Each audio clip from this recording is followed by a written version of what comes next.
فرشتے رسول کریم صلی اللہ علیہ وسلم پر نچھاور ہونے کو تیار ہیں.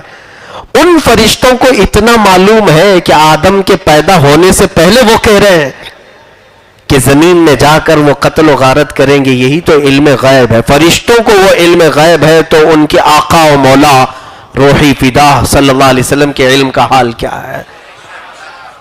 عزیزان گرامی، میں چند تفسیریں عرض کروں گا.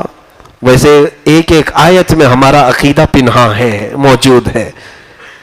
بات طویل ہو جائے گی. ہم نے آج سورہ فاتحہ کے بعد سورہ بقرہ کی تلاوت شروع کی. سورہ بقرہ میں اتنے مفہوم ہیں، اتنے معنی ہیں کہ خود احادیث کریمہ سے ملتا ہے. پورے قرآن میں جو کچھ بھی ٹاپکس آئے ہیں وہ سب کے سب سورہ بقرہ میں جمع کیے گئے. پورے قرآن کا نچوڑ سورہ بقرہ میں ہے اور پورے سورہ بقرہ کا نچوڑ سورہ فاتحہ میں ہے. اسی لیے سورہ فاتحہ کو ام الکتاب کہا جاتا ہے. ام الکتاب. سورہ فاتحہ کو فاتحہ بھی کہتے ہیں، شافیہ بھی کہتے ہیں. سورہ فاتحہ کی تقریباً 19 نام ہیں. کافیہ بھی کہتے ہیں. ایک نام تو سورہ فاتحہ کا شفا ہے، یعنی سورہ فاتحہ اگر کسی بھی مرض پر پڑھ لی جائے وہ شفا ہے.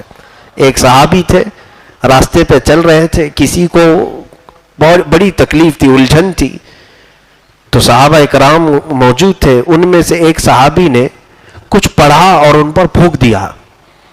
ابھی پھونکنے کا کوئی آرڈر آیا نہیں تھا، انہوں نے اپنے سے کر لیا. حضور صلی اللہ علیہ وسلم نے بتایا نہیں تھا، اس طرح سے پھونک دیا اور وہ صحیح بھی ہو گئے. لیکن صحابہ ہر عمل کو حضور سے پوچھتے تھے. واپس آئے، صحابہ نے پوچھا یہ تم نے کیا کیا، اس مریض کے ساتھ تم نے کیا کیا؟ چلو حضور صلی اللہ علیہ وسلم کے پاس. میرے آقا صلی اللہ علیہ وسلم کے پاس لایا گیا. حضور نے پوچھا تم نے کیا پڑھا اور کیا پھونک دیا؟ انہوں نے کہا میں نے سورہ فاتحہ پڑھا اور پھونک دیا، وہ صحیح ہو گیا. میرے آقا صلی اللہ علیہ وسلم مسکرائے اور دوسرے صحابہ سے فرمایا کیا تمہیں معلوم نہیں سورہ فاتحہ کا ایک نام شافیہ بھی ہے، شفا دینے والی. میرے اس صحابی نے جو کیا وہ بالکل صحیح کیا. یعنی سورہ فاتحہ بیماریوں کے لیے شفا بھی ہے. وظیفہ یاد رکھ لیں، مجھے ہمارے بزرگوں کی طرف سے اجازت شدہ لکھ کر کے بھی ملا ہوا ہے کہ کیسا ہی عظیم مرض ہو، آپ اپنے ہاتھ میں پانی لیں، 72 مرتبہ سورہ فاتحہ ایک بیٹھک میں پڑھیں، 72 ٹائمز 72 مرتبہ سورہ فاتحہ پڑھ کر آپ دم کر کے رکھ لیں. چاہے جیسے بھی مرض میں ہو وہ پانی پلائیں، انشاءاللہ شفا ہوگی. اللہ نے چاہا تو بڑے عظیم امراض سے بھی شفا مل جائے گی. اللہ شفا عطا فرمائے گا. سورہ بقرہ دوسری یہ سورہ ہے ترتیب کے اعتبار سے. بقرہ کا مطلب ہوتا ہے گائے. گائے کے نام سے پوری سورہ آئی. اب پھر گائے کا ذکر کرنے میں لوگ ڈرتے ہیں. کیوں ڈریں گے ہم؟ قرآن کی پہلی دوسری سورہ گائے کے نام سے ہے. گائے کا ذکر آیا ہے لیکن وہ الگ انداز میں آیا ہے. گائے کی پوجا کے اعتبار سے ذکر نہیں آیا ہے، اس کو کاٹنے کے لیے آیا ہے. کاٹنے کے اعتبار سے ذبح ہوئی تھی، لیکن کس لیے؟ کھانے کے لیے نہیں. جو قرآن پاک میں ہے وہ میں بتا رہا ہوں. ہوا یہ تھا کہ بنی اسرائیل میں ایک شخص کا قتل ہو گیا تھا. قتل ہو گیا تو لوگ اس کے جو خاندان والے تھے سب موسیٰ علیہ السلام کے پاس آئے. بڑا مالدار شخص تھا، پیسے والا تھا، لیکن کسی نے مرڈر کر دیا. آئے موسیٰ علیہ السلام کے پاس، کہا کہ اس کا قاتل ڈھونڈ کر کے بتائیے، کون مارا ہے معلوم نہیں. یعنی اس وقت بھی لوگ غیب کی باتیں پوچھنے کے لیے نبیوں کے پاس آیا کرتے تھے. قاتل کون ہے یہ معلوم کرنے کے لیے موسیٰ علیہ السلام کے پاس آئے. سیدنا موسیٰ علیہ السلام نے رب ذوالجلال کی بارگاہ میں یہ معاملہ رکھا کہ مولا میری قوم آئی ہے میرے پاس، میں ان کو قاتل کیسے بتاؤں کہ جو مرا ہے اس کو قتل کس نے کیا؟ اللہ تعالیٰ کی طرف سے حکم آیا. ایک بات یاد رکھے، اللہ تعالیٰ کے ہر حکم میں حکمت ہوتی ہے. بندے کے سمجھ میں آئے نہ آئے، مسلمان کا معنی بھی یہی ہوتا ہے سر جھکا لینا. یہ مت پوچھو کہ کیوں یہ حکم دیا جا رہا ہے، یہ ہمارا کام نہیں ہے. اللہ نے فرمایا رکوع کرو. تم یہ مت پوچھو ایسا رکوع کیوں کیا جاتا ہے, الٹا کیوں نہیں کیا جاتا, یہ حکمت تمہارے جاننے کی ضرورت نہیں, وہ اللہ بہتر جانتا ہے. اب بنی اسرائیل جو قوم ہے وہ موسیٰ علیہ السلام کی قوم موسیٰ علیہ السلام کے پاس آئی تو اللہ تعالیٰ کا حکم ہوا اے موسیٰ ان سے کہیں کہ ایک گائے ذبح کریں. کیا کریں؟ ایک گائے ذبح کریں. اور موسیٰ علیہ السلام نے جب کہا تو وہ کیا کہنے لگے اتتخذون ہزوا, اے موسیٰ آدمی مرا ہے اور آپ کہہ رہے ہیں گائے ذبح کرو. ہم قاتل پوچھنے کے لیے آئے اور آپ گائے ذبح. گائے سے قتل ہونے والے کا کیا تعلق ہے؟ کچھ سمجھ میں آتا ہے؟ نہیں سمجھ میں آ رہا ہے. مثال کے طور پر اگر کوئی میرے پاس آیا, آنکھ میں درد ہو رہا ہے, بہت تکلیف ہو رہی ہے, اگر میں اس کو چپل دے دوں تو وہ غصے میں آ جائے گا. میں آنکھ درد کی شکایت لے کر کے آیا ہوں اور آپ مجھے چپل پہنا رہے ہیں. ہاں یہ حکیم حکمت جانتا ہے. ایسا ہوا بھی تھا. شیخ سعدی رحمۃ اللہ علیہ نے فرمایا ہے کہ ایک شخص آیا حکیم کے پاس پیٹ درد لے کر کے, تو حکیم اس کی آنکھ میں انجیکشن کرنا چاہ رہا تھا. تو کہا یہ کیوں؟ میں پیٹ کے درد کی شکایت لایا ہوں, آپ آنکھ میں علاج کر رہے. کہا کیا کھایا تھا؟ کہا جلی ہوئی روٹی. کہا اسی لیے آنکھ میں انجیکشن کر رہا ہوں تاکہ دیکھ کے کھایا کرے. تو حکیم جانتا ہے کس کام کی کیا حکمت ہے. اب یہاں پر آدمی مرا ہے, اللہ نے حکم کیا دیا ایک گائے ذبح کرو. لوگوں کو چاہیے تھا پوچھے نہ, کر دیتے ذبح, اللہ بہتر جانتا ہے.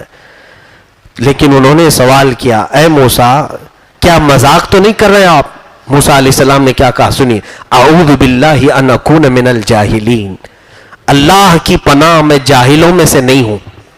اس کا مطلب کیا ہوا؟ مذاق کرنے والا جاہل ہوتا ہے. انبیاء اکرام علیہ السلام مذاق نہیں کرتے کیونکہ وہ رشد و ہدایت کے علمبردار ہوتے ہیں, وہ کبھی مذاق نہیں کرتے. اب سنیے, جب انہوں نے یہ حضرت موسیٰ علیہ السلام کا جلال سنا تو کہا ٹھیک ہے ہم ذبح کر دیں گے, لیکن یہ پوچھئے کیسی گائے ذبح کریں. اب انہوں نے سوال کیا, اللہ نے فرمایا قالوا ادع لنا ربك يبين لنا ما هي قال انه يقول انها بقرة لا فارض ولا بكر عوان بين ذلك فافعلوا ما تؤمرون.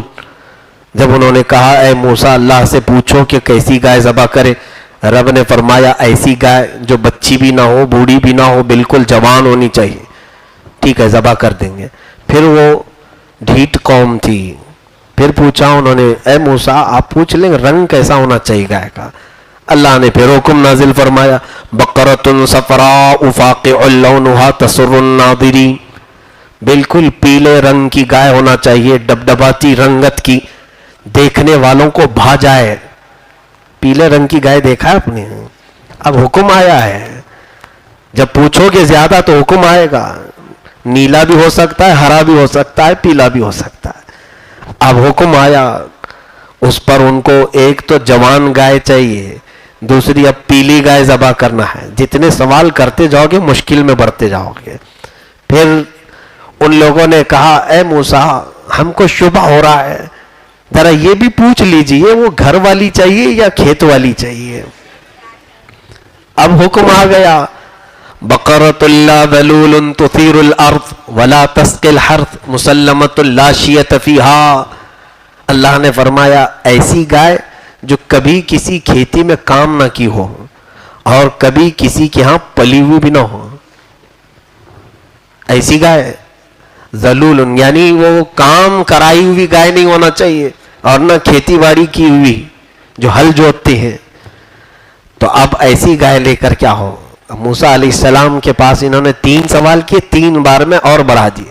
اللہ تعالیٰ فرماتا ہے کہ فذبحوها وما كادوا يفعلون, وہ تو ذبح کرنے والے لکھتے نہیں تھے. جس کو کام نہیں کرنا ہوتا وہ بار بار سوال کرتا ہے, زیادہ پوچھتا وہی ہے جسے کرنا نہیں ہوتا ہے. بہرحال اب ایسی گائے ان کو ڈھونڈنا تھا. اب اللہ کی حکمت دیکھیں, ذبح ہونے والی گائے سے قتل ہونے والے کے قاتل کا کیسے پتہ چلے گا. اللہ تعالی حکمتوں کو ایسے جوڑتا ہے کبھی کسی کام سے کسی کو نفع پہنچاتا ہے اور اسی کام سے کسی کو ذلیل بھی کرتا ہے. یہ قوم ڈھونڈتی رہ گئی کوئی گائے کہاں ملے گی ایسی, دنیا میں کوئی گائے ایسے ملے؟ ہاں, اتفاق ایسا تھا کہ بنی اسرائیل میں ایک نیک شخص تھا, بڑا پرہیزگار تھا, اور اس کے گھر میں ایک چھوٹی سی بچیا, گائے کی ایک چھوٹی سی بچیا تھی.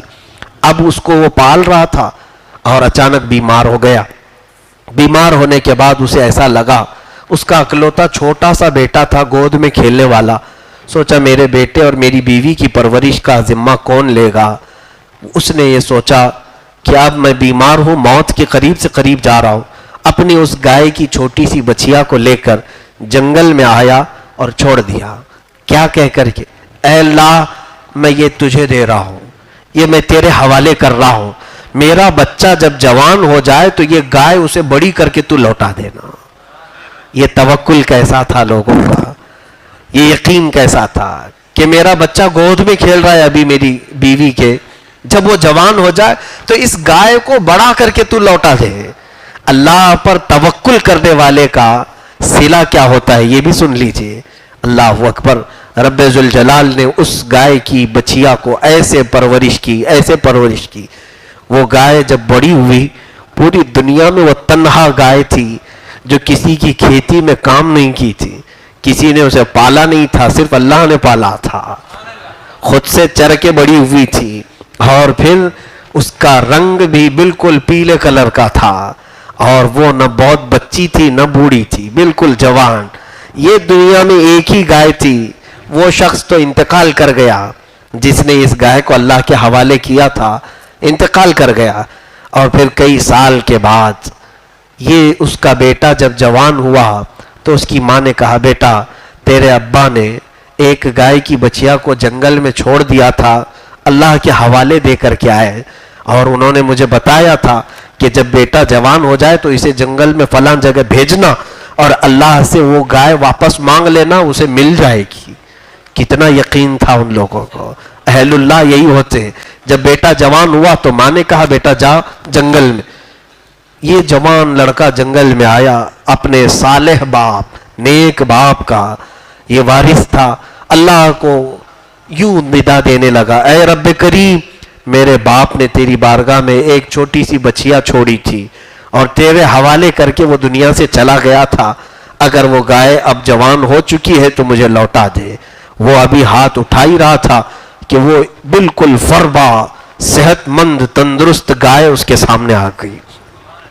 کتنے سالوں کے بعد رب ذوالجلال نے ہو بہو اسی طرح اس گائے کو لوٹایا. وہ قادر مطلق ہے. انہو علی رجعہ لقادر.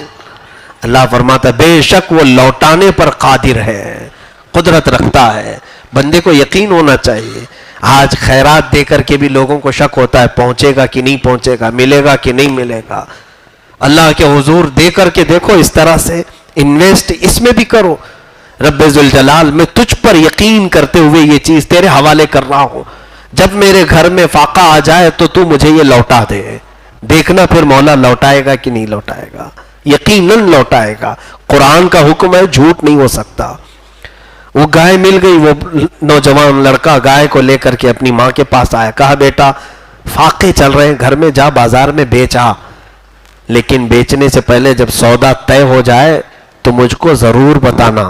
بیٹا بھی فرما بردار تھا. باپ جب نیک ہوتا ہے تو اولاد کو کیسا صلہ ملتا ہے, اولاد پر بھی اس کی تاثیر آتی ہے. بازار میں ماں سے پوچھ کر کے گیا کہ کتنی قیمت لگاؤں. ماں نے کہا 6 درہم میں بیچ دینا.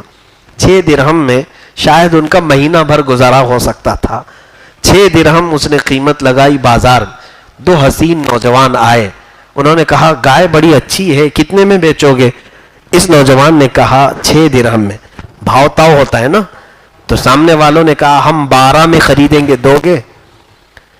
گاہک کم میں پوچھتا ہے کہ زیادہ میں؟ کم میں پوچھتا ہے. لیکن اس نوجوان بچے سے ڈبل میں پوچھ رہے ہیں خریدار. کوئی ایسا ہوتا جو لالچ بھری ہو, جلدی سے اسے پکڑا کر کے 6 اپنے رکھ لیتا, 6 ماں کو دے دیتا. لیکن اس بچے نے کہا نہیں, میں پہلے اپنی ماں سے پوچھ کے آؤں گا. ماں نے 6 درہم میں بیچنے کے لیے کہا تھا, اب تم 12 درہم لگا رہے ہو, میں پہلے بار پوچھ کر کے آؤں گا. آیا اور کہا ماں میں تو 6 میں بیچنے کے لیے نکالا ہوں گائے کو, لیکن خریدار 12 میں پوچھ رہے. ماں نے کہا چلو ٹھیک ہے, اب 12 میں اس کی قیمت لگا دو. گیا بازار میں, 12 کی قیمت جب لگایا اس کی, تو پھر 2 نوجوان اس کے پاس آئے. کہا گائے بڑی اچھی ہے, کیا ہمیں یہ 24 میں دے دو گے؟ ڈبل کر دیا انہوں نے. اس بچے نے کہا نہیں, میں پہلے اپنی ماں سے پوچھ کر کے آؤں گا اور اس کے بعد پھر بیچوں گا. ماں کے پاس پھر آیا اور کہا عجیب حال ہے ماں, میں 12 میں بیچنا چاہتا ہوں لیکن خریدار 24 میں پوچھ رہا ہے. ماں نے کہا بیٹا وہ عام خریدار نہیں ہے, شاید اللہ کی طرف سے بھیجا ہوا کوئی فرشتہ ہے. اس بار آئے تو اسے پکڑ لینا اور پوچھ لینا اس گائے کی میں کیا قیمت لگاؤں, آپ ہی بتا دیں. وہ یہ اہل اللہ تھے, اللہ والے لوگ, وہ جانتے تھے. اس بار جب یہ نوجوان بازار میں آیا تو پھر وہ خریدار آئے, نوجوان انسانی شکل میں. تو اس نوجوان بچے نے ان کو پکڑ لیا اور کہا میری ماں نے بتایا ہے کہ اب آپ ہی اس کی قیمت بتا دیں. انہوں نے کہا اے بندے ہم اللہ کی طرف سے آئے ہوئے ہیں, اس گائے کی قیمت 6 درہم 12 درہم نہیں, تو ابھی انتظار کر, ایک قوم آئے گی اس گائے کو ڈھونڈتے ڈھونڈتے, ان کی سخت ضرورت ہے اس گائے کی, ان کی سخت ضرورت ہے اس گائے کی, تو قیمت کیا لگاؤں؟ انہوں نے کہا قیمت میں تم کہنا اس گائے کی کھال چھیل کر کے اس کی کھال میں جتنا سونا اور چاندی بھر جائے وہ اس کی قیمت ہے. تو اس نوجوان نے کہا اتنی قیمت دیں گے؟ وہ کہاں دیں گے, ضرور دیں گے. وہ غائب ہو گئے. یہ نوجوان بازار میں تھا, وہ بنی اسرائیل جنہوں نے پوچھ پوچھ کر کے ایسی گائے بنا لی تھی, پیلی چاہیے اور کھیتی باڑی کی ہوئی چاہیے کہ نہیں چاہیے. اب جب آئے پوری دنیا کی چھان مار کر ایک گائے انہیں نظر آئی. کہا بالکل وہی گائے ہے جس کا ذکر موسیٰ علیہ السلام نے فرمایا اور ان کے رب نے حکم دیا ہے. جلدی سے آ کر کے انہوں نے پوچھا کہ بچے گائے کتنی کی ہے؟ تو سنبھل کر کے اس نے ریٹ بتایا کہ گائے تم سب کو خریدنا ضروری ہے. کہا ہاں, ہم یہاں سے اس وقت تک نہیں جائیں گے جب تک تو بیچے گا نہیں. کہا میرے گائے کی قیمت یہ ہے کہ اس کی کھال بھر کر سونا اور چاندی آ جائے. ظاہر سی بات ہے دنیا میں ایک ہی گائے تھی, اس کی قیمت بھی تو ہونی چاہیے. تو وہ منہ بسور کر کے رہ گئے. کہا ارے بھائی اتنا بھی تو زیادہ نہ کرو. ظاہر سی بات ہے اب اللہ کا حکم تھا, ایک طرف ایک صالح گھر کو اللہ نفع پہنچا رہا ہے اور ایک ضدی قوم کو ذلیل بھی کر رہا ہے اسی ایک چیز کے ذریعے سے. تو اب وہ لوگ بڑے منت سماجت کے بعد پھر تیار ہو ہی گئے. وہ لڑکا دینے کو تیار نہیں تھا. آخر وہ سب پورا مال جمع کیے. کون سا مال جانتے ہیں؟ جو قتل ہو چکا تھا بیچارہ, بڑا مالدار آدمی تھا, اس کا قاتل معلوم کرنا تھا. کون ہے قاتل؟ تو اسی کا پورا مال جمع کر دیا گیا. جس کا مرڈر ہوا ہے اس کا پورا مال جمع کیے تو وہ گائے کی کھال بھر کر کے ہو گیا سونا چاندی. اب جمع کر کے اس کو دیا گیا, اس بچے نے دے دیا, لے جاؤ گائے. اب گائے کا کرنا کیا تھا؟ اتنی مہنگی گائے, بہت مہنگی گائے تھی. اب حکم دیکھے اللہ تعالیٰ کا, اللہ تعالیٰ نے حکم فرمایا فَقُلْ نَضْرِبُوهُ بِبَعْضِهَا. اللہ فرماتا ہم نے کہا, اب تفسیر میں ہے کہ گائے کو ذبح کرو, ذبح کرو, پہلے اس کو ذبح کرو. اور اللہ فرماتا وَمَا كَادُوا يَفْعَلُونَ, ذبح کرنے والے لگ نہیں رہے تھے. پالا ہوا بکرا جلدی کوئی قربانی میں ذبح نہیں کر پاتا, بہت خرچہ کیا ہوں. یہ تو سونا چاندی دے کر کے لائے ہوئے تھے, دل بسور رہا ہوگا. ذبح کر دیا. اب حکم آیا رب تعالیٰ کا کہ اس کی پونچھ لے کر, اس کی دم لے کر وہ مرے ہوئے آدمی کے اوپر مارو. اب وہ مرے ہوئے آدمی کو انہوں نے اس کی پونچھ لے کر کے مارا, وہ زندہ ہو گیا. جس کا قتل ہوا تھا وہ زندہ ہو گیا. وہ اٹھا اور اٹھ کر کے بولا کہ مجھے میرے چچیرے بھائی نے قتل کیا اور میرا مال لینے کے لیے اس نے ایسا کیا, اکیلے میں مجھے قتل کر دیا. اب حکم تھا جس نے جس کو قتل کیا قصاص ہے, جان کے بدلے جان. تو ساری قوم تیار ہو گئی, موسیٰ علیہ السلام کے پاس آئے, کہا جس بھائی نے اس کو قتل کیا تھا مال ہڑپنے کے لیے, اس کو بھی لایا گیا اور قتل کر دیا گیا، قصاص، اور مال آلریڈی گائے کو دے دیا گیا تھا، بچا کچھ بھی نہیں تھا بنی اسرائیل کے پاس۔ اب یہاں پر کچھ چیزیں حکمتیں سمجھنے کی ہیں۔ اللہ رب العزت نے جو یہ حکم فرمایا، ہو سکتا ہے لوگوں کے ذہن میں آئے زندہ ہی گائے کی پونچھ لے کے مار دیتے تو نہیں، ان سے ذبح کروایا گیا۔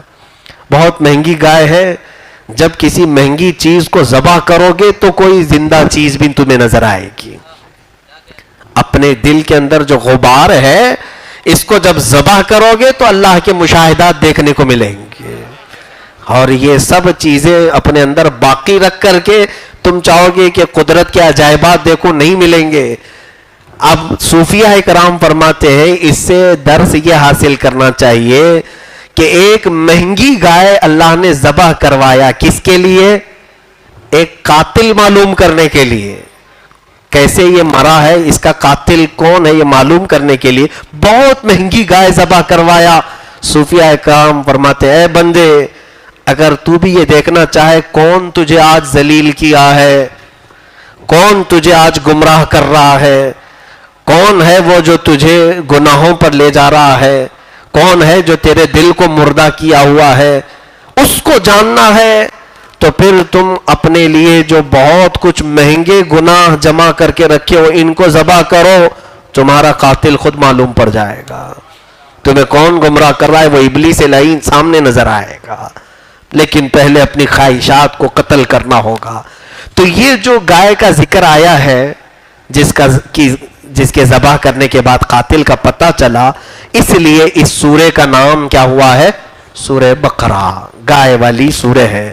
بہرحال گائے کے احکام پھر کبھی عرض کیے جائیں گے۔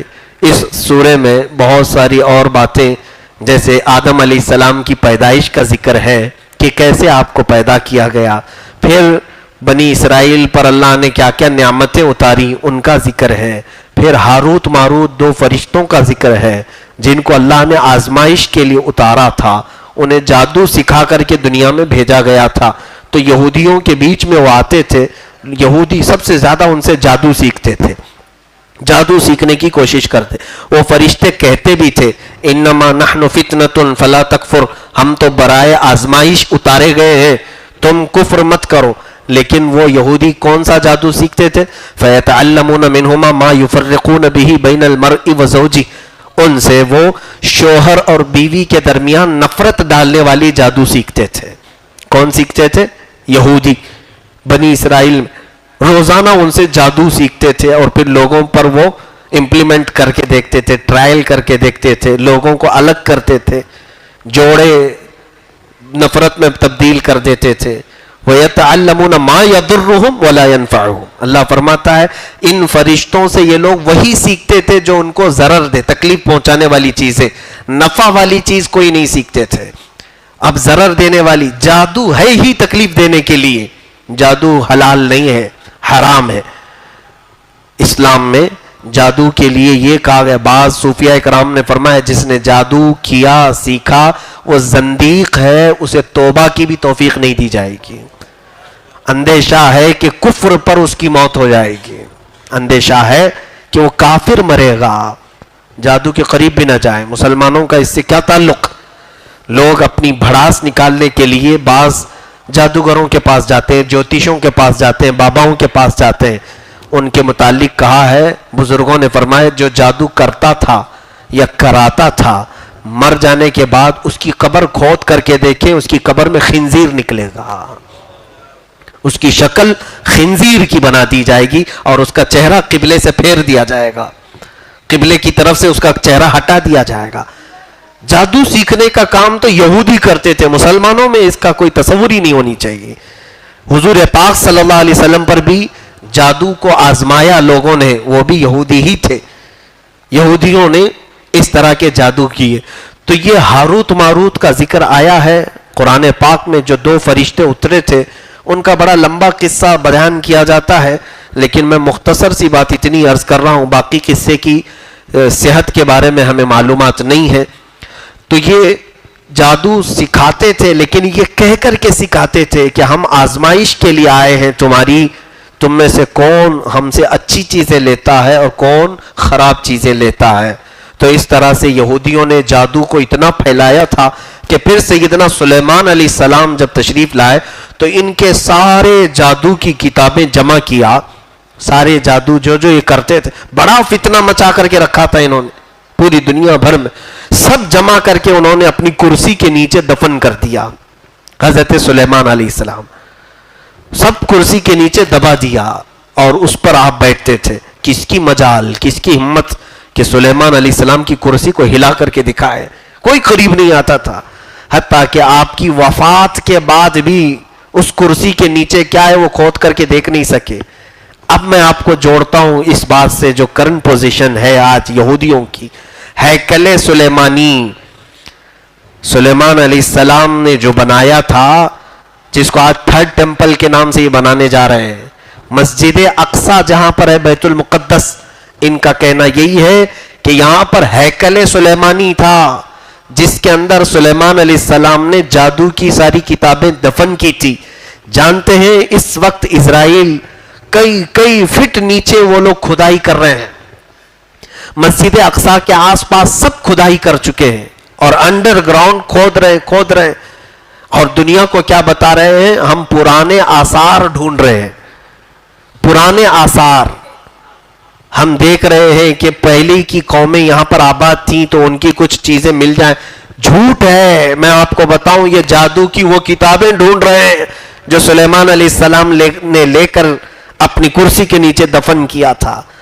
پھر بھی بچا کر کے جو جادو ان کے ہاتھوں لگا اس کی بھی اتنی موٹی کتاب ہے آج یہودیوں کے پاس جس کا نام کبالہ ہے. سرچ کر کے دیکھنا آپ, یہ مقدس کتاب یہودیوں کے ہاں. ہم جیسے قرآن عظیم کو مقدس مانتے ہیں, یہ اپنے اعتبار سے کئی چیزوں کو مقدس مانتے ہیں. تلمود ہے, اولڈ ٹیسٹمنٹ ہے, نیو ٹیسٹمنٹ ہے, تورات, انجیل, زبور, یہ تمام چیزوں کے ساتھ ساتھ ایک کتاب ہے کبالہ جس میں صرف اور صرف جادو ہی لکھا گیا ہے. جادو کی تمام تعلیمات, پوری دنیا بھر میں یہ جادو پر ایکسپیریمنٹ کرتے رہتے ہیں, یعنی تجربات کرتے رہتے ہیں یہودی. تو جادو ان کے ہاں مقدس ہے. حتیٰ کہ آپ نے سنا ہوگا ہیپناٹزم, سامنے والے کو مسحور کر دینا, آنکھوں میں آنکھیں ڈال کر کے اس کو سن کر دینا اور پھر جو ڈائریکشن دے اس پر وہ چلتا پھرتا ہے. ہیپناٹزم, یہ بھی سب جادو کے عملیات میں سے ہے. یہ ساری چیزیں یہودیوں نے آج پوری دنیا میں, اس سے قبل بھی میں نے بتایا تھا کہ ایک دو نہیں, ہمارے بزرگوں نے, بعض بزرگوں نے یہاں تک بھی فرمایا ہے کینسر کوئی بیماری نہیں, یہ بھی ان کا چھوڑا ہوا جادو ہے. جادو کے طریقے سے ان لوگوں نے کئی بیماریاں بھی ڈالی ہیں لوگوں کے اندر. ہمارا تو عقیدہ ہے بیماری اللہ کی طرف سے آتی ہے, لیکن فساد مچانے کا کام یہ کرتے ہیں. کئی بیماریوں کو بھی انہوں نے نئے انداز سے لوگوں کے درمیان چھوڑا ہے جادو کے ذریعے سے. کارٹون نیٹ ورک میں پورا کا پورا جادو ان لوگوں نے چھوڑ رکھا ہے. جو بچے جادو کا یہ کارٹون دیکھتے ہیں ان کا ذہن ایسے مسحور کر دیا جاتا ہے کہ وہ اسی میں مگن ہو کر رہ جاتے ہیں. کارٹون کے جب فلمیں یہ بچے دیکھتے ہیں تو اس سے ہٹ نہیں پاتے. کیا وجہ ہے؟ اس میں بھی جادو کر کے رکھا گیا ہے. ہر جو ایک شکل آتی ہے اس میں کچھ ڈاٹس ہوتے ہیں جس کو دیکھتے ہی بچہ اس کی طرف مائل ہو جاتا ہے. کئی چیزیں انہوں نے دنیا میں پھیلا کر کے رکھا ہے. اس لیے اللہ رب العزت نے 2 سورتیں اتاری ہیں, قل اعوذ برب الفلق, قل اعوذ برب الناس. یہ دونوں سورے انہی شیطانوں سے بچنے کے لیے ہے, جادو, سحر, نظر بد, حسد, ان تمام چیزوں سے بچنے کے لیے. تو آج کی اس تفسیر میں یہ تنبیہ کرتا جاؤں گا, ہر دن ہر گھر میں بچہ ہو, جوان ہو, بوڑھا ہو, عورتیں ہو, مائیں ہو, بہنیں ہو, سارے لوگ فجر میں سورہ فلق قل اعوذ برب الفلق اور سورہ ناس قل اعوذ برب الناس 3 مرتبہ پڑھ کر اپنے دونوں ہتھیلیوں پر دم کرے اور اپنے چہرے پر اور اپنے بدن پر جہاں تک ہاتھ جائے مل لے. انشاءاللہ العزیز وہ دن پورا مولا ان کے جادو سے تمہاری حفاظت فرمائے گا. اللہ رب کریم سورہ بقرہ میں موجود سارے مضامین کو ہمیں سمجھنے کی توفیق عطا فرمائے, اس پر ہمیں عمل کی بھی توفیق عطا فرمائے.